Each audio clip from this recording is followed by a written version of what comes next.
Hello guys, আমি pilot. তোমরা দেখছো মাম্মাস বয় পাইলট। সকলকে আমার ভালোবাসা জানিয়ে আজকের মিনি ব্লগটা আমি শুরু করছি।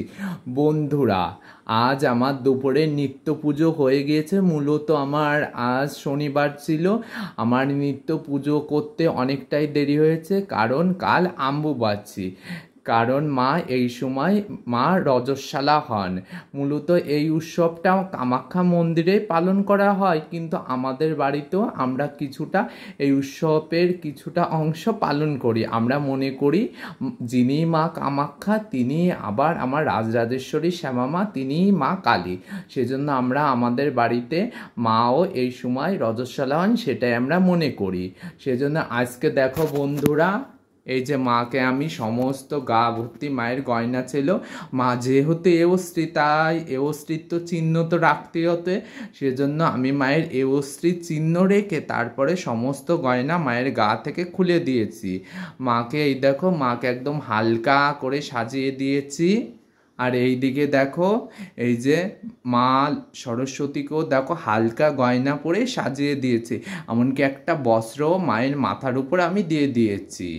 এই দেখো, এই যে মা মহালক্ষ্মী, নাকি আমি হালকা করে গয়না পরিয়ে সাজিয়ে দিয়েছি। এওস্ত্রী যেহেতু, সেহেতু তো এওস্ত্রী চিহ্ন তো রাখতেই হবে। সেজন্য দেখো হালকা কিছু গয়না মাকে আমি পরিয়ে দিয়েছি। এই যে গজানন, এই যে কার্তিক। তারপরে আবার আজকে শনিবার ছিল, তারপরে সেহেতু পুচকে কালীর আজকে স্নান ছিল। আমি স্নান টিনান করিয়ে আজকে একটা সাদা লাল পাড়ে ওই শাড়িটা আমি মাকে পরিয়ে দিয়েছি।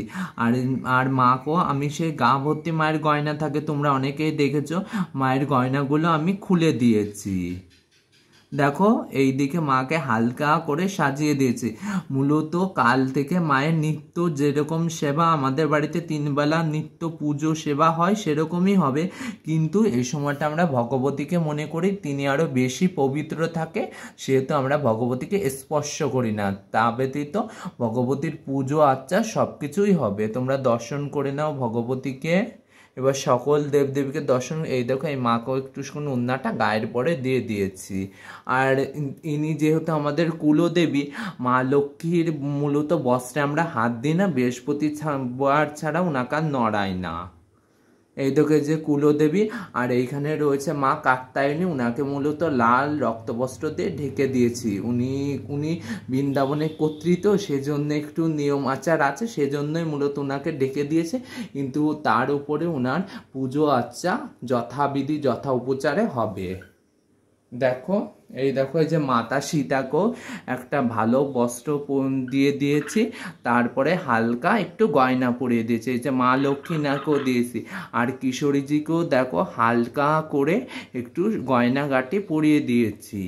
আর এইদিকে তোমরা তো জানোই আমাদের বাড়ি বধূমাতা শ্রীলক্ষ্মী ও গা ভর্তি গয়না করে পরে থাকে, সেহেতু দেখো বন্ধুরা এনাকেও হালকা কিছু গয়না পরে দিয়েছে। নেকলেস, তারপরে গলার কণ্ঠহার, কোমর বিছে সব কিছুই খুলে দিয়ে একদম হালকা একটা এওস্ত্রী, তো এওস্ত্রীর চিহ্ন তো রাখতো, সেই এওস্ত্রীর চিহ্ন রেখে সমস্ত গয়না আমি খুলে দিয়েছি। আর এই দেখো, এই যে কিশোরীজি, এই যে কিশোরীজিকে দর্শন করে নাও। আজকে পুজো দিতে প্রচণ্ড দেরি হয়ে গিয়েছে আমার। তারপরে এইদিকে দেখো, এই যে শালগ্রাম শিলা আমি যথাবিধি যথা উপচারে দুপুরে নিত্য পুজো করে নিয়েছি। এই যে বাবাকেও তোমরা একটু দর্শন করে নাও। আর এই যে মাকে আবার তোমরা একটু দর্শন করে নাও। অম্বুবাচীর সাজটা মায়ের কেমন লাগলো কমেন্ট করে জানিও।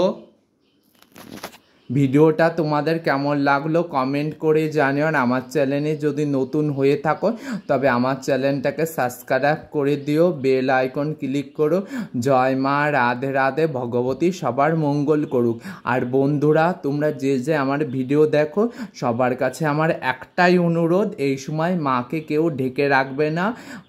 বিশেষ করে মাকে এই সময়টায় চেষ্টা করো স্পর্শ না করার, কিন্তু নিত্য পুজো যথাবিধি যথা উপচারে তোমরা যে যেরকমভাবে নিষ্ঠা ভরে মায়ের পুজো করো বাকি দিনগুলো এখনও মায়ের সেরকমভাবে মায়ের সেবা অর্চনা করবে।